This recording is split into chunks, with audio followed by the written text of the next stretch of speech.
I'm Marle. This channel exists to connect gamers to MMOs they'll love. In this series, I play an old-school, non-instance group-based, refreshingly deep MMORPG called Arelith. Thank you for watching and subscribe for more MMO content.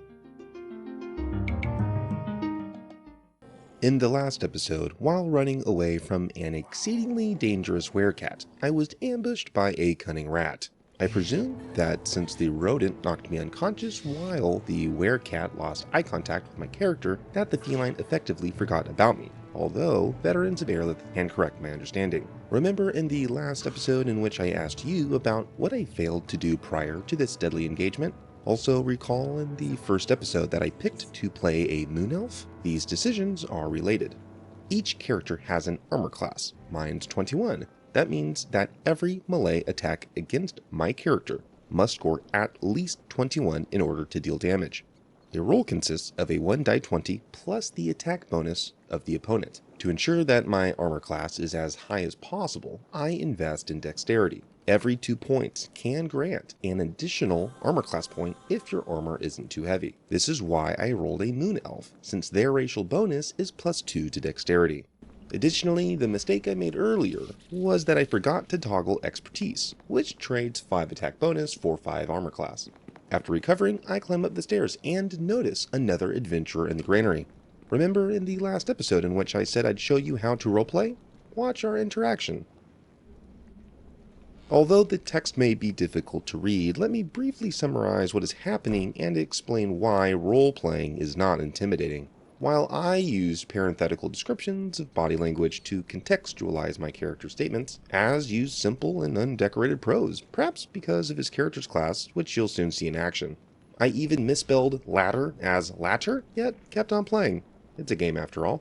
Role-playing is simply attempting to represent your character as your character in the game world, not as yourself. Unless your character is a proxy for your ego, yet we'll leave psychoanalysis aside for now. Role-playing can be this simple. I use the radial menu to invite Az to form a group. On the right-hand side of the screen, you can see his character's portrait, his direction from you, and a vertical red line representing his hit points. Hovering over his nameplate renders 3 dimensions of location: continent, location, and area. We climb down the stairs and meet the ambushing rat.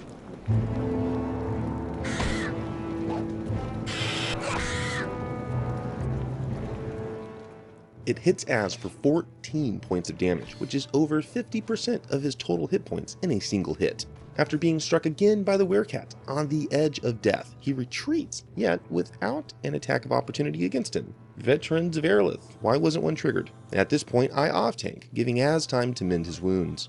Afterwards, Az returns to the battle, and I also use this as an opportunity to use a healing kit to offset the damage I've received.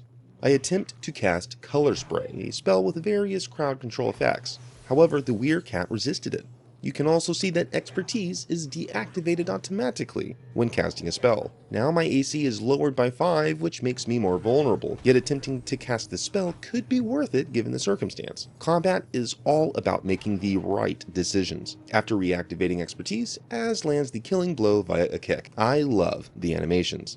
Because I did not kill the beast myself, I did not receive the extra experience seen in the last episode. We engage in some light role-playing around looting, after which I use my notepad to add a reminder about who Az is. He generously shares the spoils with me. We discovered that we both recently have arrived to Scal during the same time window. It's difficult to know if Az is actually being played by a newcomer to Arelith, or like me, his tune is new.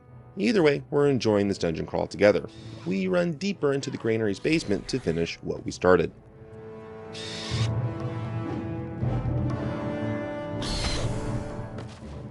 After dealing with 2 vermin, 1 resolved rodent remains. Az and I take turns tanking while the other recovers. Trying to lower the rat's AC, I use Intimidate, yet I'm not sure if it was successful. While I successfully cast Electric Jolt, the dire rat keeps interrupting my other attempts since my concentration skill is too low. Like landing a melee blow, concentration must roll successfully in order to cast a spell in melee.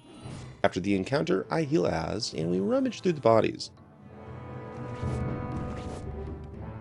My familiar becomes available again and is summoned. We encounter a locked door whose key is a lever to the left. This pedagogy is well done to teach newbies to look for interactable objects that may have association with others.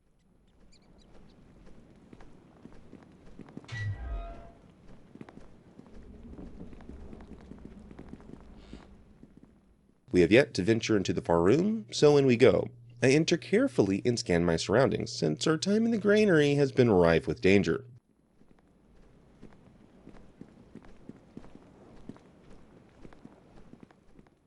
Corpses. Remember the sounds of bins opening earlier? It's possible that while we were clearing out the rest of the rats, another adventurer walked in and looted the chest. Well played.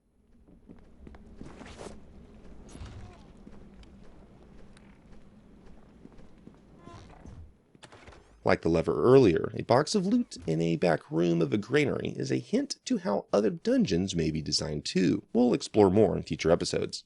Az asks about where to acquire additional healing kits. Since I've played Arelith before, I knew the answer, yet technically my character didn't. Sorry, diehard roleplayers, my utilitarian sympathy for Az's struggle overrode my commitment to an unadulterated RP. Without giving spoilers, I told him 2 ways to access more kits in a lore-friendly way. With that said, he may know where to buy healing kits, yet his tune may not have.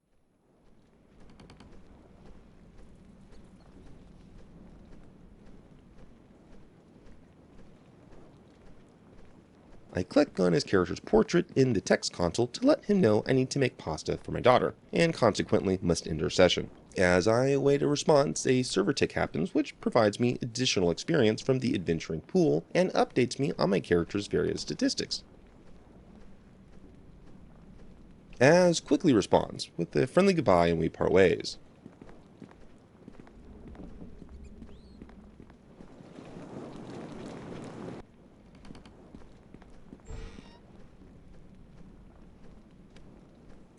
I tried to rest yet cannot because my rest statistic is over 50%, meaning my character is not tired, or because a timer has not yet completed and I must wait another 13 minutes. These restrictions are in place to ensure that people do not abuse the rest mechanic and instead must strategically decide where and when to use it.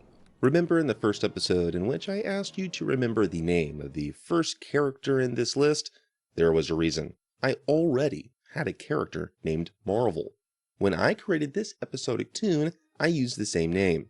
However, because an entry already existed in the database, my new character wasn't saved. When I log back into Arelith, I realized that my episodic character is missing. Where did she go and how do I get her back? Watch the next episode to find out. Thank you for watching.